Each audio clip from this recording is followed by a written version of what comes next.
Before going to the further details of laser, let's understand a very fundamental concept regarding the distribution of atoms in a medium.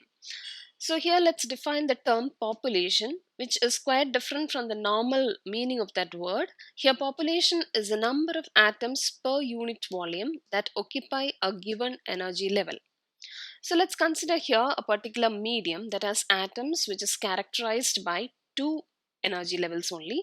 They are E1 and E2, and the number of atoms in E1 be N1 and the number of atoms in E2 be N2.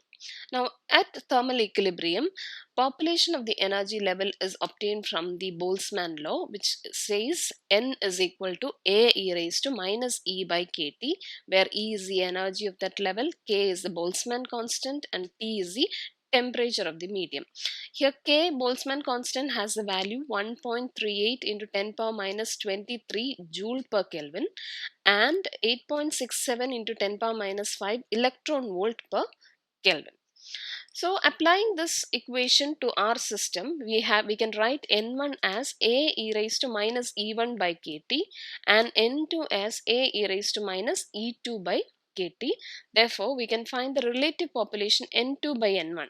Just divide these two by 1, we get E raised to minus of E2 minus E1 by kT. So we got the equation for relative population, and you find from that equation that this relative population is depending on only two factors, the temperature T and the energy difference E2 minus E1.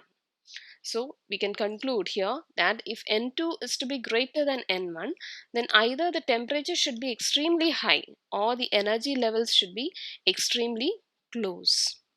Now let's analyze the effect of temperature on such a system. For that, let's take the example of hydrogen atom and assume it should be monoatomic. So in case of hydrogen atom, you know that the energy of that state is given by minus 13.6 by n square.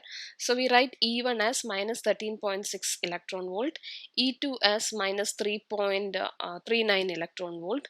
So that difference E2 minus E1 will be 10.21 electron volt.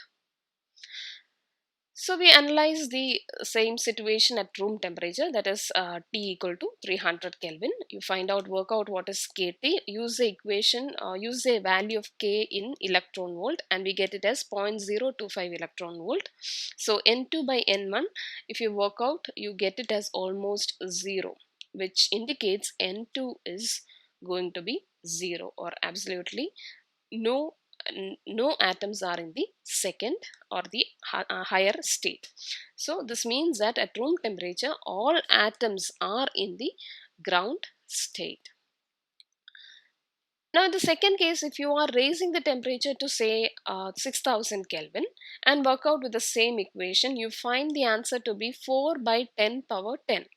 This means that roughly 4 atoms out of 10 atoms are excited to higher level at 6000 Kelvin, and you see that it's really a smaller number at this high temperature.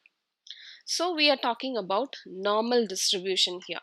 So we see that the number of atoms in lower energy level is always larger than in the higher energy level, and that type of distribution we term it as the normal distribution.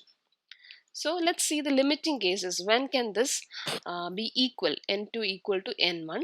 It can happen when temperature go to infinity, N2 can be equal to N1. Otherwise, if levels are too close, if the energy levels are too close, say E2 minus E1 goes to 0 also, this N2 by N1 can be equal. So to conclude, we can say that as long as a material is in thermal equilibrium, population of higher state cannot exceed the population of lower state, and that is what we call as the normal distribution. Thank you.